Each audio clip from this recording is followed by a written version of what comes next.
ఇక second chapter మనం చూసినట్లయితే it begins with Kakatiyas.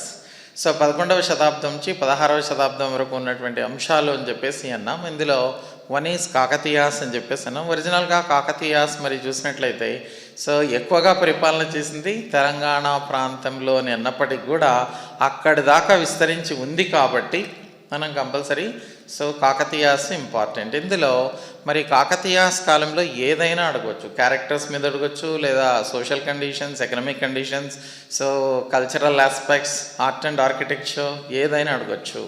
Okay, Trikuta ఆలయాలు ఎక్కువగా నిర్మాణం చేసింది ఎవరి కాలంలో అన్నాడు? త్రికూట ఆలయాలు, ఏకతల, ద్వితల, త్రితల, చతుర్థ, పంచమ ఆలయాలని అన్నాం.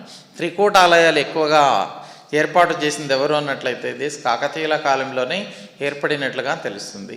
సో ఆనాడు మరి ఆంధ్రదేశంలో అంటే ఇదంతా కలిసి ఆంధ్రదేశంలో ఎక్కువగా చెరువులు నిర్మాణం చేశారు. ఈ చెరువులు మరి ఏమని పిలిచారు అంటే గొలుసు కట్టు చెరువులు అని అన్నారు.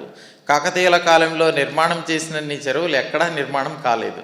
గొలుసు కట్టు చెరువులు అని చెప్పేసి అన్నాం. క్యాస్కేడ్ టైప్ ట్యాంక్స్ అని చెప్పేసి పిలిచినట్లుగా తెలుస్తుంది. ఇక చూసినట్లయితే కాకతీయుల కాలంలో మరి బుక్స్ అండ్ ఆథర్స్ని కంపల్సరీగా గుర్తుపెట్టుకోవాలి. దేశ భాషలందు తెలుగు లెస్స ఎక్కడ కనిపిస్తుంది మొదట అన్నాడు? వినుకొండ వల్లభరాయ రాసినటువంటి క్రీడాభిరామంలో కనిపిస్తుంది అని అన్నాం. ఓకే, ఈ కాకతీయుల పాలన గద్దం పట్టే గ్రంథాల్లో ఈ క్రింది వాటిలో ఏవి అని అడుగుతాడు. బద్దెన రాసినటువంటి నీతిశాస్త్ర ముక్తావళి అని చెప్పేసి అన్నాం. సుమతి శతకం రాశాడు. అదే రకంగా మరి నీతిశాస్త్ర ముక్తావళి అని చెప్పేసి అన్నాం. అలా మ్యాథ్స్ ద ఫాలోయింగ్లో ముఖ్యంగా బుక్స్ అండ్ ఆథర్స్ బాగా గుర్తుండాలి.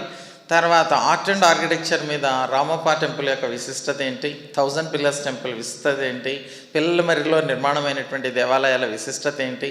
సో అదే రకంగా మరి చూసినట్లయితే వరంగల్ ఫోర్ట్ యొక్క విశిష్టత, వరంగల్ ఫోర్ట్ ఏ కాలంలో నిర్మాణమైంది, స్టెప్స్ ఎవరు ఏర్పాటు చేశారు, అందులోని అంశాలు ఏంటి, ఇవన్నీ జాగ్రత్తగా మనం చూడాలి.